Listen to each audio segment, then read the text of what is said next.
بسم الله الرحمن الرحيم الرحمن علم القرآن خلق الإنسان علمه البيان رب العالمين والعاقبة للمتقين والصلاة والسلام على أشرف المرسلين سيدنا محمد صلى الله عليه وسلم وعلى آله وصحبه أجمعين أما بعد أعوذ بالله من الشيطان الرجيم بسم الله الرحمن الرحيم سبحان الذي أسرى بعبده ليلا من المسجد الحرام إلى المسجد الأقصى الذي باركنا حوله لنريه من آياتنا إنه هو السميع البصير قال رسول الله صلى الله عليه وسلم الصلاة معراج المؤمنين أو كما قال سيدنا حبيبنا صلى الله عليه وسلم سبحانك لا علم لنا إلا ما علمتنا إنك أنت العليم الحكيم لا حول ولا قوة إلا بالله العلي العظيم அல்லாஹ்வின் நல்லடியார்களே, அல்லாஹ் ஜல்ல ஷான் வ தஆலாவின் பேரருளால் புனிதமான மேராஜுடைய இரவை நோக்கி அமர்ந்திருக்கின்றோம். வரக்கூடிய இரவு மேராஜுடைய இரவு. மேராஜ் எந்த இரவில் நடைபெற்றதோ அந்த நாள் வரலாற்று ஆசிரியர்களில் பெரும்பாலானவர்கள் ரஜபுடைய மாதம் பிறை 27 மேராஜ் பெருமானாரின் விண்ணுலக பயணம் நடைபெற்றது என சொல்வார்கள். அதன் அடிப்படையில் வரக்கூடிய இரவு அந்த விண்ணுலக பயணம் நடைபெற்ற புனிதமிகு மேராஜுடைய இரவாகும்.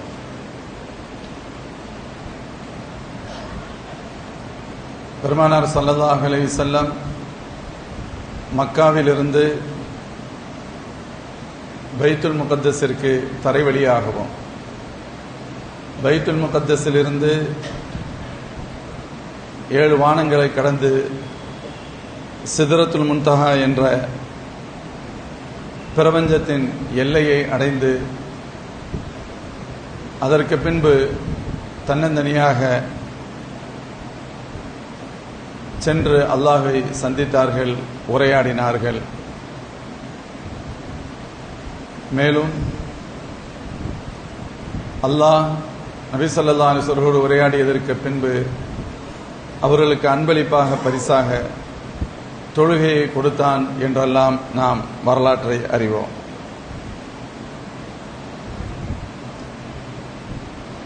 இந்த வரலாற்றை குர்ஆனின் 2 அத்தியாயங்களில் கூறப்படுகிறது. ஒன்று அல் இஸ்ரா என கூறுகின்ற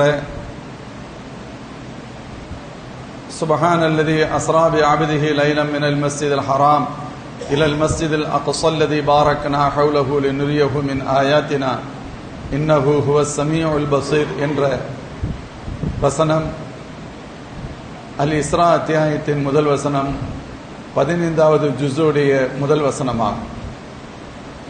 இந்த வசனம் நபிகளார் ஸல்லல்லாஹு அலைஹி வஸல்லம் அவர்களுடைய விண்ணுலக பயணத்தின் முற்பகுதியான தரைவழி பயணம் என்று அழைக்கப்படுகின்ற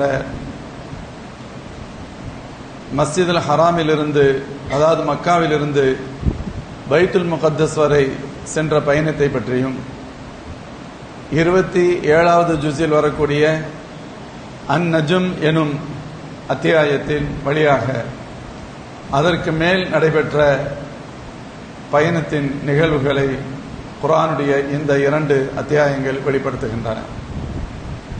அல்லாஹ்வின் திருத்தூதர் ஸல்லல்லாஹு அலைஹி வஸல்லம் அவர்களுடைய பொன்மொழிகள்,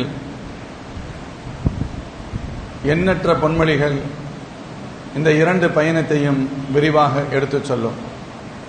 இந்த பயணத்தின் போது நடைபெற்ற பல்வேறு நிகழ்வுகளையும் விரிவாக சொல்லும். பெருமானார் ஸல்லல்லாஹு அலைஹி வஸல்லம் புனித நிறைந்த மக்காவிலிருந்து பைத்துல் முகத்தஸ் வரை சென்றது, அதற்கு மத்தியில் நடைபெற்ற நிகழ்வுகள், பைத்துல் முகத்தஸிலிருந்து அதற்கு மேல் சென்ற அந்த விண்ணுலகத்தின் பயண நிகழ்வுகள், இடையில் ஏற்பட்ட பல்வேறு தகவல்களை எல்லாம் ஹதீஸின் வழியாக நாம் விரிவாக பார்க்க முடியும். மோமின்களே, பெருமானார் ஸல்லல்லாஹு அலைஹி வஸல்லம் அன்னவர்களுக்கு நபித்துவம் கிடைத்து 10 ஆண்டுகளுக்கு பின்பு இந்த நிகழ்வு நடைபெற்றது. நாம் நிகழ்வை சுருக்கமாக சொன்னோம். இரவின் ஒரு பகுதியில் நபி ஸல்லல்லாஹு அலைஹி வஸல்லம் மக்காவிலிருந்து அல்லாஹ் பைத்துல் முகத்தஸிற்கு அழைத்து சென்று அங்கிருந்து 7 வானங்களை கடந்து அதையும் தாண்டி அல்லாஹோடு உரையாடி திரும்பினார்கள் என்பது ஒரு வரியில் சொல்கின்ற வரலாறு.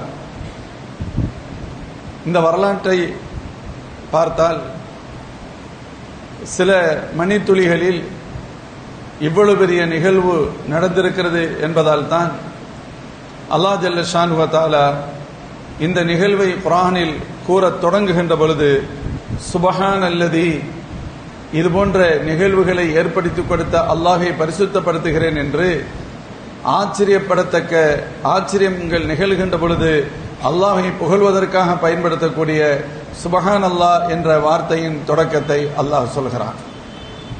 சுபஹான் அல்லாஹ் என்பதன் பொருள்தான் சுபஹான் அல்லதி, அல்லாஹ் என்பதைத்தான் இங்கே அல்லதி என்று தொடங்கி விரிவாக அல்லாஹ் எத்தேயவன் தன் நபியை ஒரு இரவின் ஒரு பகுதியில் அழைத்து சென்றானே அந்த ரப்பு, அந்த அல்லாஹ் பரிசுத்தமானவன் என்று அந்த வசனம் தொடங்குகிறது. பெருமானார் ஸல்லல்லாஹு அலைஹி வஸல்லம் மக்காவிலிருந்து புறப்பட்டு ஜிப்ரீல் அலைஹிஸ்ஸலாம் அவர்கள் அழைத்து செல்கிறார்கள். புராக் எனும் வாகனத்தின் வழியாக அழைத்து செல்லப்படுகிறது. புராக் என்று சொன்னாலே மின்னல் என்பது பொருள். ஒரு மின்னல் எவ்வளவு விரைவாக வந்து செல்கிறதோ அவ்வளவு வேகமாக செல்லக்கூடிய வாகனம் அது என சொல்லப்படும்.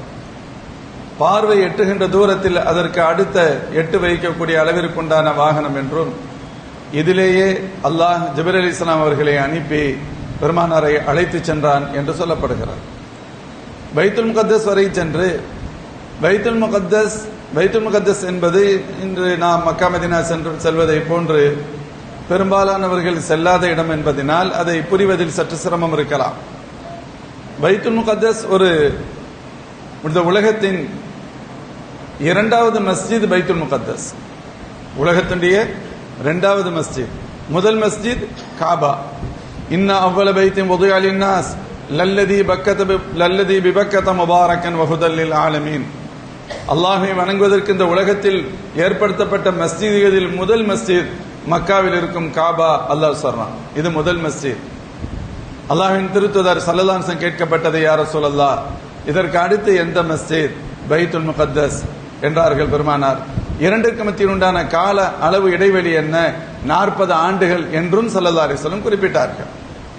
அதனால் தான் பெருமானார் ஸல்லல்லாஹு அலைஹி வஸல்லம் ஹதீஸில் அதிக நன்மையை தேடி பயணம் செய்வதாக இருந்தால் 3 மஸ்ஜிதுகளை தவிர்த்து வேறு எதற்கும் செல்ல முடியாது என்று குறிப்பிட்ட பெருமானார் காபா, மஸ்ஜிதுல் ஹராம், காபாவை சுற்றி இருக்கும் அந்த மஸ்ஜிதுல் ஹராம் மஸ்ஜித், பைத்துல் முகத்தஸ், மதீனா ஷரீஃபில் இருக்கக்கூடிய மஸ்ஜித் நபவி, இந்த 3 மஸ்ஜிதுகளுக்கு மட்டும்தான் நன்மை அதிகம் கிடைக்கும் என்ற எண்ணத்தில் பயணம் செய்ய முடியும்.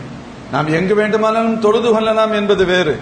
இங்கு தொழுவதை விட இன்னொரு இடத்தில் கூடுதல் நன்மை என்று கருதி செல்ல முடியுமா என்று கேட்டால் அப்படி செல்வதற்கு அனுமதிக்கப்பட்ட மஸ்ஜித் என்பது இந்த 3 மஸ்ஜிதுகள் தான். இதில் உலக வரலாற்றில் 2வது மஸ்ஜிதாக சொல்லப்படுவது பைத்துல் முகத்தஸ். அல்லாஹ் ஜல்ல ஷானஹு வ தஆலா அந்த மஸ்ஜிதை பெருமானார் ஸல்லல்லாஹு அலைஹி வஸல்லம் மஸ்ஜிதுக்கு பெருமானார் அவர்களை அழைத்து செல்கிறான். பல்வேறு காரணங்கள் இருக்கலாம். புனிதமிகு காபா அது இந்த முஸ்லிம்களின் கிபிலாவாக இருக்கும். ஒரு குறிப்பிட்ட காலம் பைத்துல் முகத்தஸ் கிபிலாவாக இருக்க போகிறது. அதையும் அல்லாஹ் காண்பிக்க வேண்டும் என்ற எண்ணமாக இருக்கலாம், அது வேறு. ஸல்லல்லாஹு அலைஹி வஸல்லம் ஹிஜ்ரத் செய்து மதீனா ஷரீஃபுக்கு சென்றதற்கு பின்பு சுமார் 16 அல்லது 17 மாதங்கள் பைத்துல் முகத்தஸை முன்னோக்கி தொழுதார்கள் என்பது வரலாறு. ஆனாலும் அவருடைய விருப்பம் காபா கிபிலாவாக இருக்க வேண்டும் என்பது. எனவே அல்லாஹ் சொன்னான், கத் நரா தகல்லுப வஜ்ஹிக ஃபிஸ் ஸமா ஃபலனுவல்லியன்னக கிப்லதன் தர்தாஹா. யா ரசூலல்லாஹ், நீங்கள் காபா கிபிலாவாக இருக்க வேண்டும் என்று விரும்புவதும் அப்படி ஒரு உத்தரவை எதிர்பார்த்து நீங்கள் விண்ணை நோக்கி பார்த்து கொண்டிருப்பதை நாம் அறிவோம். இனிமேல் காபாவே கிபிலாவாகும், இதற்கடுத்து இதில் மாற்றமே இல்லை என்ற வசனத்தை அல்லாஹ் இறக்கி வைத்தான்.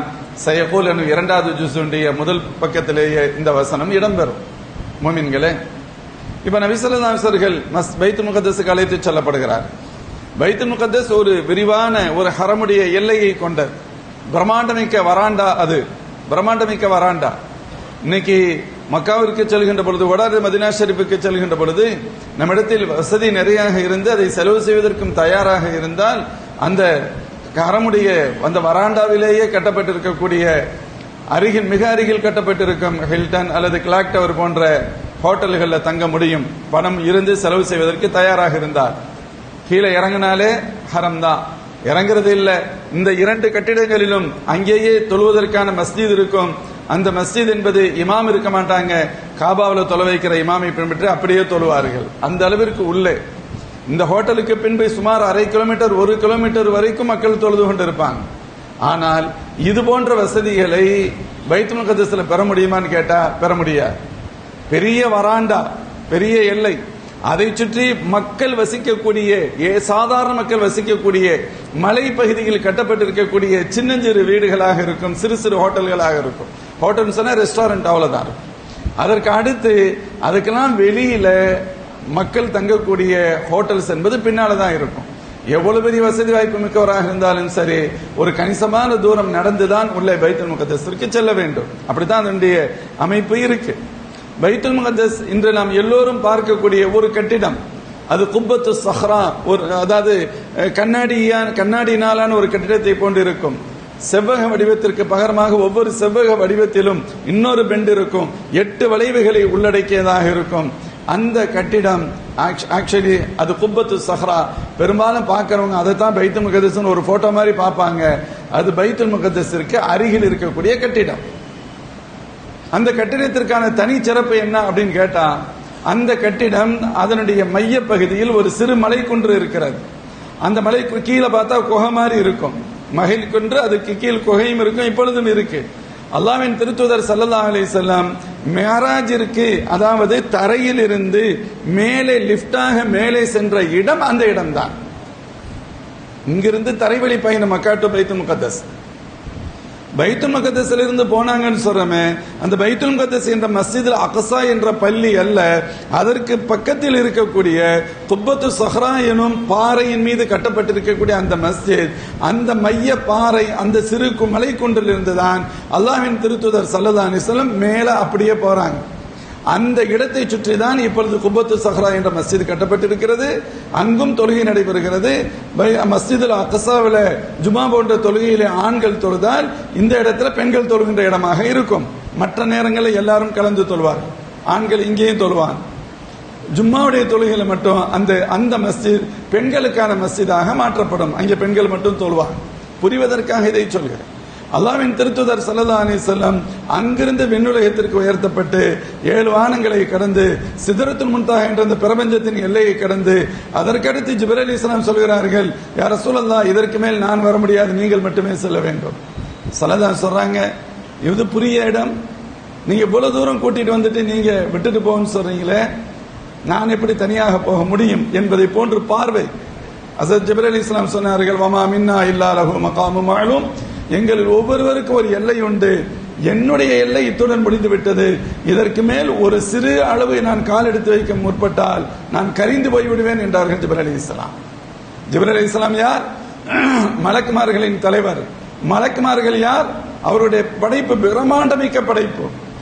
அல்லாஹ் குர்ஆன்ல ஒரு வசனத்தில் சூரத் ஃபாத்திர் அத்தியாயத்தின் முதல் வசனம் சொல்லும், அல்ஹம்துலில்லாஹ் ஃபாத்திரிஸ் ஸமாவாதி வல் அர்த் ஜாஇலில் மலாயிகா ருசுலன் உலி அஜ்னிஹத்தின். மலக்குமார்களை அல்லாஹ் படைத்திருக்கிறான். அவருக்கு பல ரெக்கைகள் உண்டு, 2, 3, 4 ஆளாளுக்கு பல்வேறு ரெக்கைகளை அல்லாஹ் யார் யாருக்கு எவ்வளவு கொடுக்கணுமோ கொடுத்திருக்கான். அந்த ரெக்கைகள் எவ்வளவு பெரிதாக இருக்கும், ஒரு ரெக்கையை இந்த பகுதியில் விரித்தால் பூமியினுடைய கிழக்கு பகுதி முழுவதும் உள்ள வந்துடும், இன்னொரு ரெக்கையை விரித்தால் மேற்கு பகுதி முழுவதும் உள்ள வந்துடும். இது மலக்குமார்கள், சராசரி மலக்குமார்கள். இதனுடைய தலைவர் ரூஹுல் குதுஸ் ஜிப்ரீல் அலைஹிஸ்ஸலாம். அப்படின்னா அவங்க எவ்வளவு பிரம்மாண்டம் மிக்கவர்கள். அவங்க சொல்றாங்க, இதற்கு மேல் நான் ஒரு துளியளவும் வர முடியாது, வர முற்பட்ட நான் காணாம போயிடுவேன், எரிந்து போய் விடுவேன். அதற்கடுத்தும் அல்லாஹ்வின் திருத்தூதர் ஸல்லல்லாஹு அலைஹி வஸல்லம் போனாங்க, அல்லாஹ்வை சந்திக்கிறாங்க. இதை சூரத்து நஜ்ம் அத்தியாயம் சொல்லும், சும்ம தனா ஃபததல்லா ஃபகான காப கௌசைனி அவ் அத்னா. அவர்கள் நெருங்கினார்கள், அல்லாஹ்வை மிகவும் நெருங்கினார்கள். ஒரு வில்லுடைய இரு முனைகளுக்கு மத்தியில் எவ்வளவு இடைவெளி குறைவாக இருக்குமோ அந்த அளவிற்கு நெருங்கினார்கள் என்று ஒரு ஓமானத்திற்கு அல்லாஹ் சொல்லிவிட்டு சொல்வான், அவுஹா இலா அப்திஹி மா அவுஹா. தன் நபியிடத்தில் என்னவெல்லாம் பேச வேண்டுமோ அதையெல்லாம் அல்லாஹ் பேசினான். அந்த வார்த்தையே வித்தியாசமா இருக்கு. என்ன பேசினாலும் சொல்லல, அதுல பல விஷயங்கள் நமக்கு புரிய முடியாததாக கூட இருக்கலாம். இப்ப சில நேரத்தில் நம்ம பேசிக்கிட்டு இருக்கோம், நம்ம சொல்றதுக்கு விருப்பம் இல்லைன்னா என்ன சொல்லுவோம், எல்லாம் பேசியாச்சு. அந்த எல்லாம் பேசியாச்சுங்கிறதுக்கு அர்த்தம் நீ கேட்காத, என்ன பேசுனீங்கன்னு கேட்காதீங்கன்னு அர்த்தம். பேச வேண்டியதெல்லாம் பேசிக்கிட்டோங்க. இது ஒரு வகையான கோடுவே. அல்லாஹ் சொன்னா ஃபஅவுஹா இலா அப்திஹி மா அவுஹா. தன் நபியிடத்தில் எதையெல்லாம் பேச வேண்டுமோ அல்லாஹ் அதையெல்லாம் பேசினான். சில விஷயங்கள் ஸல்லல்லாஹு அலைஹி வஸல்லம் எதை இந்த உலகத்திற்கு சொன்னார்களோ அவைகள் தெரியும், மற்றவைகள் நமக்கு தெரியாது, அவ்வளவுதான். பேசியதற்கு பின்பு ஒரு நீண்ட உரையாடல். அந்த உரையாடலுக்கு பின்பு அல்லாஹ் தொழுகையை பரிசாக கொடுத்தான். அல்லாஹ்வின் திருத்தூதர் ஸல்லல்லாஹு அலைஹி வஸல்லம் பெற்றுக்கொண்டு வந்தார்கள். இது வரலாற்றை தெரியணுங்கிறக்காக தான் நான் கொஞ்சம் விரிவாக அதை சொல்றேன். ஸல்லல்லாஹு அலைஹி வஸல்லம் சுருக்கமா சொன்னா, எந்த ரூட்ல போனாங்களோ அதே ரூட்ல ஸல்லல்லாஹு அலைஹி வஸல்லம் திரும்புறாங்க, சிதறத்து முன்தாஹுக்கு வர்றாங்க, திரும்ப ஜிப்ரீல் அலைஹிஸ்ஸலாம் ஜாயின் பண்ணிக்கிறாங்க. அப்படியே 7 வானங்கள் எப்படி கீழே இருந்து மேலே போனாங்களோ அதே போல டிசென்ட்ரி ஆர்டர் மேல இருந்து கீழே வர்றாங்க. பைத்துல் முகத்தஸ் வந்துட்டாங்க, அதே புறாக்குடைய வாகனம் அப்படியே அதே வண்டியில் பைத்துல் முகத்தஸ் காபாவுக்கு வந்துடுறாங்க. வந்ததற்கு பின்பு எண்ணற்ற நிகழ்வுகள். ஸல்லல்லாஹு அலைஹி வஸல்லம் சொல்லுகின்ற பொழுது ஆச்சரியப்பட்டாங்க, வித்தியாசமா யோசிச்சாங்க. இறைமறுப்பாளர்கள் இதை ஒரு சந்தர்ப்பமா பயன்படுத்திக்கணும் கூட நினைச்சாங்க. இதுவரைக்கும் முஸ்லிம்கள் என்ன சொன்னாலும் நம்புறாங்க இந்த முகமது. இப்ப இவ்வளவு பெரிய விஷயத்தை சொல்லிட்டாங்க, உடனே இது நம்பருக்கு யோசிக்கலாம். தேடுறாங்க, அபூபக்கர் நாயகத்தை தேடினாங்க. அபூபக்கர் நாயகம் இந்த நேரத்தில் இல்லை, ஏதோ வெளியில போயிருந்தான். அவங்களுடைய வருகைக்காக காத்திருக்கிறான்.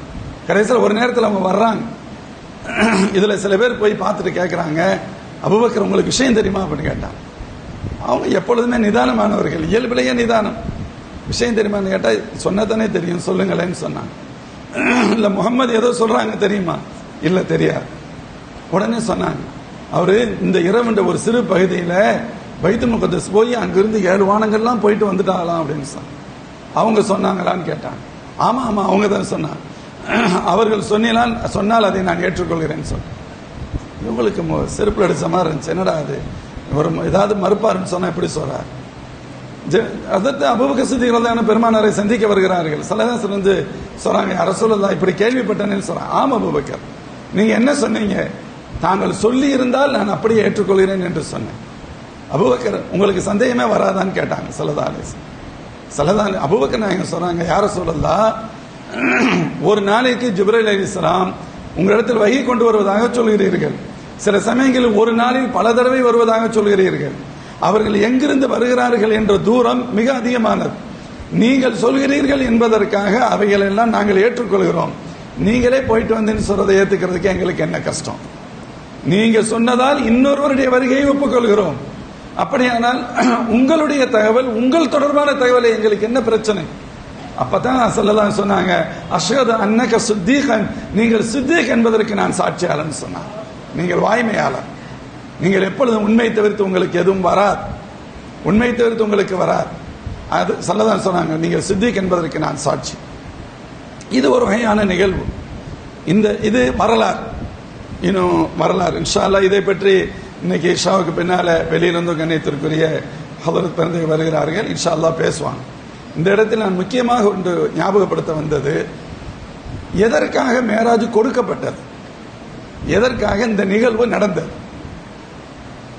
ஸல்லல்லாஹு நபித்துவம் கிடைத்த 10 ஆண்டுகள் வரை பிரச்சாரம் போய்கிட்டு இருக்கு. கடுமையான எதிர்ப்புகள், துன்பங்கள், துயரங்கள். ஒரு கட்டத்தில் சமூக பகிஷ்கரிப்புக்கு ஆளாகிறார்கள். அவங்களை எல்லாத்தையும் பெருமானுடைய குடும்பம் பிரிக்கப்படுகிறது, தனித்து வைக்கப்படுகிறது.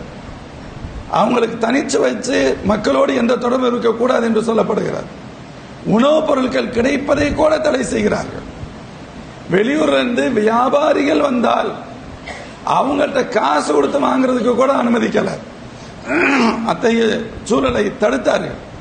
எந்த அளவுக்குன்னு கேட்டா, ஒரு பொருள் 1 லட்ச ரூபாய்க்கு போகும்டா 4 லட்ச ரூபாய் கொடுத்து எல்லாத்தையும் அவங்களே வாங்கி எடுத்துட்டு போயிட்டாங்க. இவங்க வாங்கிடக்கூடாது. உதாரணத்திற்காக சொல்கிறேன். அப்பொழுது பஞ்சம் ஏற்பட்டது.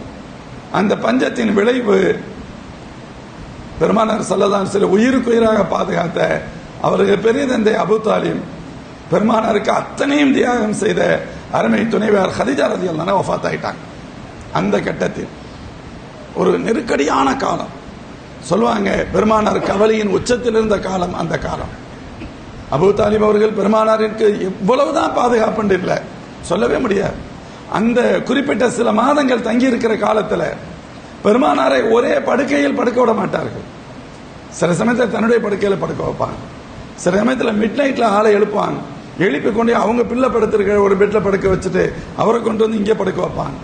யாருக்கும் ஏதேனும் ஒரு தவறான தகவல், உளவு தகவல் எப்படியோ போய் அல்லது எப்படியோ அவர்கள் கண்டறிந்து குறிப்பிட்ட இடம்தான் பெருமானார் தங்குகின்ற இடம் என்று தெரிந்துவிடக் கூடாது என்பதற்காக இவ்வளவு பாதுகாப்பு ஏற்பாடுகளை செய்தவர்கள்.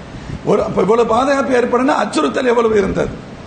ஹஸரத் கதீஜா ரலியல்லாஹு அன்ஹா பெருமானாருக்காக அத்தனையும் அர்ப்பணித்தவர்கள். பெரிய கோடீஸ்வரி. அத்தனையும் ஸல்லல்லாஹு கொடுத்துட்டாங்க. ஆனால் அவர்கள் சாப்பிடுவதற்கு உணவு இல்லை. எங்கே? இந்த நேரத்தில் இலைதலைகளை சாப்பிடுகின்ற அளவிற்கு தள்ளப்பட்டார்கள். அதனால கதீஜா ரலியல்லாஹு அன்ஹா அவங்களை ஸல்லல்லாஹு அலைஹி வஸல்லம் மிக மிக நேசித்தார்கள். அதாவது இவ்வளவுதான் சொல்லவே முடியாது. ஒரு கட்டத்தில் 2 பேரும் இதே பீரியட்ல அடுத்தடுத்த காலகட்டத்தில் வஃபாத் ஆயிடுறாங்க. பெருமானார் ஸல்லல்லாஹு அலைஹி வஸல்லம் ஒரு பெரிய கவலை, ரொம்ப பெரிய கவலையா இருந்தது. மக்கா முழுக்க கடுமையான எதிர்ப்பு. இதுல துணையாக இருந்த தனது பெரிய தந்தையும் மிக துணையோடு இருந்த கதீஜா நாயகியும் வஃபாத்து. ஸல்லல்லாஹு அலைஹி வஸல்லம் பெரிய கவலை. இப்ப இதற்கிடையில் இந்த ஒப்பந்த காலம் நிறைவு பெறுகிறது. பெருமானார் அங்கிருந்து வெளியே வருகிறார். வந்துட்டு ஸல்லல்லாஹு அலைஹி வஸல்லம் ரொம்ப யோசிக்கிறான். சரி, நம்முடைய உறவுகள் தாயிஃப்ல இருக்கிறாங்க. பனி சகீப் கூட்டம் தான் அங்கே இருக்கு. குறைஷியோட ஒரு பார்ட்டு தான். நம்முடைய உறவுகள் அங்கே இருக்கிறாங்க. அங்கே போகலாம், கொஞ்சம் ஆறுதல் கிடைக்கலாம், ஆதரவு கிடைக்கலாம் என்று கருதினார்கள். இன்னொன்று, தாயிஃப் என்பது அது செழிப்பான பகுதி. அதாவது மக்கா அதை சுற்றி இருக்கக்கூடிய பாலைவனை பகுதி போன்றது அல்ல. விவசாயங்கள் நிறைந்த பகுதி, பழவர்க்கங்கள், பழ கனிவகைகள் நிறைய கிடைக்கும் பகுதி. அங்கு மக்காவாசிகளின் பெரும்பாலான செல்வந்தர்கள் வெயில் காலங்களில் போய் தங்கக்கூடிய இடமாக அதை வச்சிருந்தாங்க. பண்ணை வீடுகள்னு சொல்லுவோம் இல்ல, ஓய்வெடுப்பதற்காக சில இடங்கள்ல, இப்போ ஊட்டி கொடைக்கானல்ல சில பேர் பங்களா கட்டி வச்சிருப்பாங்கல்ல, உதாரணத்திற்கு சொன்னார். அது மாதிரி அவங்க தாயிஃப்ல போய் தங்கிட்டு வருவாங்க. அப்ப ஒருவேளை தாயிஃபுக்கு செல்வோம், அங்கு நம்முடைய பிரச்சாரம் வெற்றி பெற்றால் அது மக்காவாசிகளின் செல்வந்தர்களை பாதிக்கும், அவங்களுடைய உள்ளத்தில் தாக்கத்தை ஏற்படுத்தும், அதன் வழியாக மக்காவிலும் தாக்கத்தை ஏற்படுத்தலாம் என்றும் ஸல்லல்லாஹு அலைஹி வஸல்லம் ஒரு கணக்கு இருந்தது. ஒன்று, இங்கு பாதுகாப்பு இல்லாத ஒரு சூழல், அரவணைப்பு அறவே இல்லாத நிலை, ஒரு ஆதரவு தேடி மதீனாவுடைய தாயிஃபின் பயணம். இன்னொன்று, அந்த பயணத்தின் வழியாக சில உதவிகள் கிடைக்கலாம், தீனுக்கு உதவிகள் கிடைக்கலாம், தீன் வளர்ச்சிக்கு. ஆனால் எதிர்பார்த்ததற்கு நேர் மாற்றம் தாயிஃபில் நடந்துச்சு. மக்காவாசிகளாவது சொல்றதை கேட்டுட்டு திட்டுனா, தாயிஃப் வாசிகள் கேட்பதற்கே தயாராக இல்லை. ஒருத்தர் ஸல்லல்லாஹு போய் சந்திக்கிறாங்க. ஒருத்தர் சொல்றாரு, ஒருவர் பேசுகிறார், உன்னை தவிர்த்து வேறு யாரும் அல்லாஹ்வுக்கு கிடைக்கலையான்னு கேட்டான். எவ்வளவு பெரிய வார்த்தை. இன்னொருத்தன், சில பேர் ஊர்ல பெரிய புத்திசாலி மாதிரி நினைச்சிட்டு இருப்பானுங்க. அதுல ஒருத்தர் சொன்னா, உன்கிட்ட பேச நான் விரும்பல, ஏன்னு சொன்னா நீ சொல்றதுல உண்மையா இருந்தா உனக்கு நான் மறுப்பு சொல்லி நான் குற்றவாளி ஆயிருவேன், கிண்டல். நீ பொய்யராக இருந்தால் ஒரு பொய்யன்ட்ட பேசுறதுக்கு எனக்கு மனசு இல்லை அப்படின்னு சொல்லி. இதையும் தாண்டி மக்காவாசிகள் கூட செய்யாத ஒரு தவறை செய்தார்கள். இவங்க சொல்றதை கேட்கவில்லை என்பது ஒருபுறம் இருக்க, இவர்களை இந்த இடத்திலிருந்து துரத்துவதற்காக சிறுவர்களை ஏவி கல்லால் அடிக்க சொன்னார்கள். ஸல்லல்லாஹு அலைஹி வஸல்லம் கல்லால் அடித்து துரத்தப்பட்டார்கள். எங்க? தாயிஃப்ல இது நடக்குது. நம்ம எல்லாம் கற்பனை கூட செய்ய முடியாது. அப்படி வருகின்ற வழியில் தான் ரத்தம் வழிந்தோடுகிறது. ரொம்ப கஷ்டத்தில் இருக்கிறாங்க. அப்பொழுதுதான் அவங்க ஒரு குறிப்பிட்ட தூரம் வரைக்கும் துரத்திட்டு போயிட்டாங்க. ஸல்லல்லாஹு அலைஹி வஸல்லம் அப்படியே கவலையோடு ஒரு ஓரத்தில் உட்கார்ந்து இருக்கிறாங்க. ஒரு தோட்டத்துடைய முற்பகுதி வெளியில உட்கார்ந்துருக்காங்க. அந்த தோட்டம், நான் ஏற்கனவே சொன்னல, செல்வந்தர்கள், மக்காவின் செல்வந்தர்களுக்கு தாயிஃப்ல வசதி வாய்ப்புகள் இருந்துச்சு, வீடுகள் இருந்துச்சு, தோட்டந்தரவுகள் இருந்துச்சு. அதுல முக்கியமான ஆட்கள் இறைமறுப்பாளர்கள் தான். அவங்க உள்ள இருக்கிறாங்க. தாயிஃப்ல இருக்கிறாங்க. என்னதான் இருந்தாலும் தன்னுடைய ஊர்க்காரருங்கிற கவலை அவங்களுக்கு. என்னடா அது இவ்வளவு கஷ்டம் அப்படின்னு சொல்லி தங்களுடைய பணியாளர் வேலைக்காரர் அத்தாஸ் அவர்களை அனுப்பி, நீ அவங்ககிட்ட போய் ஏதாவது வேணுமான்னு கேளு, திராட்சை பழம் இருந்தா கொஞ்சம் எடுத்துக்கொண்டு கொடு அப்படின்னு சொல்றாங்க. இவர் அத்தாஸ் திராட்சை பழத்தை எடுத்து செல்கிறார், பெருமானாரின் கரங்களில் கொடுக்கிறார். இது உங்களுக்கு அன்பளிப்பாக கொடுக்கப்பட்டது என சொல்கிறார். பெருமானார் ஸல்லல்லாஹு அலைஹி வஸல்லம் அதை வாங்கி பிஸ்மில்லாஹிர் ரஹ்மானிர் ரஹீம் என்று கூறி சாப்பிடுகிறார்கள். இவர் அத்தாஸ் கேட்கிறாரு, என்னமோ சொன்னீங்களே என்ன அப்படின்னு கேட்கிறாங்க. பிஸ்மில்லாஹிர் ரஹ்மானிர் ரஹீம் என்று சொன்னேன் என்று ஸல்லல்லாஹு சொல்றாங்க. இது என்ன புதுசா இருக்கேங்கிறாங்க. இல்ல இது புதுசு இல்லை. அவருக்கு அப்போ ஏதோ ஒரு இதாக, இது அல்லாஹின் திருப்பெயரால் நான் ஆரம்பிக்கிறேன் என்று சொல்கின்ற வார்த்தை, அல்லாஹ் ரஹ்மான் ரஹீம் என்று பயன்படுத்துகின்ற வார்த்தை. இவர் சொல்றாரு, அப்படியா, நாங்க சின்ன பிள்ளைகள் எங்க ஊர்ல எப்படி நான் கேள்விப்பட்டிருக்கேன், நீ எந்த ஊருக்காரர் அப்படின்னு கேட்கிறான். அவர் ஊர் பேரை சொல்லுகிறார். அப்படியா, அது என் சகோதரர் சுலைமான் அலைஹிஸ்ஸலாம் வாழ்ந்த பகுதியாச்சு அப்படிங்கிறான். சுலைமான் அலைஹிஸ்ஸலாம் வாழ்ந்த பகுதி. ஓ, அங்கிருந்து அவர்களிடத்திலும் அல்லாஹ் இருக்க நபிமார்கள் அனுப்பப்பட்ட பகுதி அல்லவா. அப்ப இவர் அத்தாஸுக்கு ஏதோ இதாகிறது. இது என்ன நம்ம ஊர்களில் ஏதோ சொல்லுவாங்களே அது மாதிரில இருக்கு. அப்ப யார சொல்றாங்க, அல்லான்னு சொல்றாங்க, அவனை ரஹ்மான் ரஹீம்னு சொல்றாங்க. இதுல அத்தாஸ் அவர்கள் ஈர்க்கப்படுகிறார். அவர் ரொம்ப மரியாதை செய்யறார். பேர் திராட்சை பழத்தெல்லாம் கொடுத்துட்டு கடைசியில் உள்ள வந்தா இவனுக்கு 2 பேருக்கும் கோபம். பாவம் என்று பழத்தை கொடுத்துட்டு வர சொன்னா, பழத்தை கொடுத்தது மட்டும் இல்லாம தூரத்திலிருந்து வாட்ச் பண்றாங்க. இந்த அத்தாஸ் நடந்து கொள்கின்ற விதம் ஏதோ அவரிடத்தில் அத்தாஸ் சரண்டர் ஆகிவிட்டதை போன்று தெரிகிறது. கேட்கிறாங்க, அத்தாஸ் என்ன ஆச்சு, நீயும் கன்வெர்ட் ஆயிட்டியான்னு கேட்டாங்க, மாறிட்டியான்னு கேட்டாங்க. ஆமான்னு சொன்னார். ஆமா, அவர் கூறுவதில் எனக்கு ஆச்சரியம் இருந்தது, அது பிடித்தது. இது மாதிரி ஒரு நீண்ட உரையாடல் வச்சுக்கோங்களேன். அல்லாஹுடைய நாட்டம் என்னன்னு சொன்னா, இன்னைக்கு அந்த தோட்டத்துல ஒரு சின்ன மஸ்ஜித் அத்தாஸ், தாய்ஃபுக்கு போறவங்க இப்ப முதல்ல போக முடியாது, இப்ப போறாங்கல்ல, போய் அந்த தோட்டத்தை பார்ப்பாங்க. சுத்தி சில பேருக்கு ஒழுங்கா சொல்ல தெரியும், கரெக்டா சொல்லிடுவாங்க, இல்லைன்னா என்னமோ ஒண்ணு பாக்குற மாதிரி தெரியும். ஒரு தோட்டம், அந்த தோட்டத்திற்கு ஒரு மஸ்ஜித், அந்த மஸ்ஜிதுக்கு பெயர் மஸ்ஜித் அத்தாஸ் ரலியல்லாஹு அன்ஹு. அந்த அவங்க சஹாபி, அவங்களுடைய பெயர்ல அந்த மஸ்ஜித் இருக்கு. அல்லாஹ் ஜல்ல ஷானுஹு வ தஆலா ஈமானுடைய நசீபை எல்லோருக்கும் ஒரு காலகட்டத்தில் கொடுத்து விட்டான். ஸல்லல்லாஹு அலைஹி வஸல்லம் அங்கிருந்து திரும்பி வருகின்ற பொழுது ஸல்லல்லாஹு கவலைப்படுறாங்க, அல்லாஹ் இந்த மக்களின் மீது கோபப்பட்டு விடக்கூடாது என்று கருதுகிறார்கள். அல்லாஹ் இன்னி அஷ்கு துஅஃப குவதி, யா அல்லாஹ், நான் நான் எப்படி இந்த மக்கள்கிட்ட சொல்றதுன்னு எனக்கு தெரியலையோ, அதுல நான் பலகீனமாக இருக்கிறேனோ என்று நான் உன்னிடத்தில் முறையிடுகிறேன். இப்படிலாம் சொல்றான். அல்லாஹ் கோபப்பட்டுறக்கூடாதுங்கிறதுக்காக இவங்கள்ட்ட எப்படி அணுகணும். கடைசியில் 1000 இருந்தாலும் அல்லாஹ் ஜிப்ரீல் அலைஹிஸ்ஸலாத்தை அனுப்பினா, என் நபிகிட்ட கேளுங்க, இவங்களை இங்கே நான் அழிச்சிடுறேன் அப்படின்னு ஹஸரத் ஸல்லல்லாஹு அலைஹி சொன்னாங்க. அல்லாஹ் மக்ஃபிர் லி கௌமி ஃபஇன்னஹும் லா யஅலமூன், அல்லாஹ் மஹ்தில் லி கௌமி ஃபஇன்னஹும் லா யஅலமூன். யா அல்லாஹ், அவர்கள் தெரியாமல் செய்கிறார்கள், மன்னித்து விடு. இவர்களுக்கு ஹிதாயத் இல்லாமல் செய்கிறார்கள், ஹிதாயத் செய்ய மட்டும்தான் ஸல்லல்லாஹு சொன்னான். நான் பொதுவாக அது பெருமானாருடைய துஆ, அவர்களுக்கு ஹிதாயத்து கிடைத்தது, அவருடைய சந்ததி ஹிதாயத்தை பெற்றது. இன்னைக்கு நம்ம இதையெல்லாம் சொன்னோம்னா அந்த மக்கள் வருத்தப்படுவாங்க. அதனால அதிகமாக அதெல்லாம் சொல்லக்கூடாது. அங்கே என்னடா என்ன இருந்தாலும் வரலாற்றுல பதிவு செய்யப்பட்டுருச்சுல்ல, அந்த வருத்தம் இருக்கும். அது பின்னாடி சீதேவிகளாக மாறிவிட்டார். ஆனாலும் அதாவது ஆணவம் மிகைக்கின்ற பொழுது அநியாயங்கள் மிகைக்கும். அநியாயங்கள் அநியாயம் என்றே தெரியாமல் போய்விடும். சொல்ல வர்ற கான்செப்ட் அதான். ஆணவம் மிகைக்கின்ற பொழுது அதன் தொடர்ச்சி அநியாயங்கள் கூடும். அநியாயங்கள் கூடினாலும் அதற்கு ஒரு நியாயத்தை கற்பிப்பார்கள். இன்னைக்கு உலகம் முழுவதும் இந்த கோர காட்சியை பார்க்கின்றோம். இந்தியாவிலையும் பார்த்துக்கிட்டு இருக்கோம். ஒவ்வொரு மாநிலத்திலும் என்னென்ன சேட்டைகள் நடந்துகிட்டு இருக்கு, நமக்கு எதிராக என்னென்ன துவம்சங்கள் நடந்துகிட்டு இருக்கு, என்னென்ன சட்டங்கள்ங்கிற பேர்ல கொண்டு வந்துகிட்டு இருக்காங்க. இது ஆணவம், ஆணவவாதிகளுடைய அநியாயங்கள். அந்த அநியாயங்கள் அவர்களுக்கு அநியாயங்களாகவே தெரியாத அளவிற்கு உண்டான செயல். கடந்த 3ஆம் தேதி அமெரிக்காவுடைய ஒரு மிலிட்டரி போர்ஸ், ஒரு 20 பேர் கொண்ட ஒரு போர்ஸ் இன்னொரு நாட்டுக்குள்ள புகுந்து அந்த ஜனாதிபதி ஒரு மனைவி தூக்கிட்டு வந்துடுறாங்க. இதெல்லாம் எப்படி இருக்கு பாருங்க. இன்னொரு நாட்டுக்குள்ள புகுந்து எதுக்கு நாடுன்னு இருக்கு, எதுக்கு ஐநாண்டு ஒண்ணு இருக்கு, 1000 பிரச்சனை இருந்தாலும் அதற்கான வாய்ப்புகள், பேசுவதற்குண்டான வாய்ப்புகள் நிறைய. அதெல்லாம் தேவையில்லை. இங்கு நாட்டாமை தடி எடுத்தவன் தண்டல்காரன், யார் திமிர் ஆணவம் உள்ள கொண்டு வந்துட்டாங்க. 20 பேர் போய் தூக்கிட்டு வரான். ஒரு நாட்டுக்குள்ள புகுந்து அதிபரையும் மனைவியும் தூக்கிட்டு வர்றாங்க. என்ன அப்படி என்ன தூண்டில் போட்டா எடுக்க முடியும்? உள்ள இறங்கி தானே தூக்கிட்டு வந்திருப்பாங்க. மாளிகைக்குள் புகுந்து எடுக்கப்படுகிறது. ஏமா மைக் வேலை செய்யலாம்?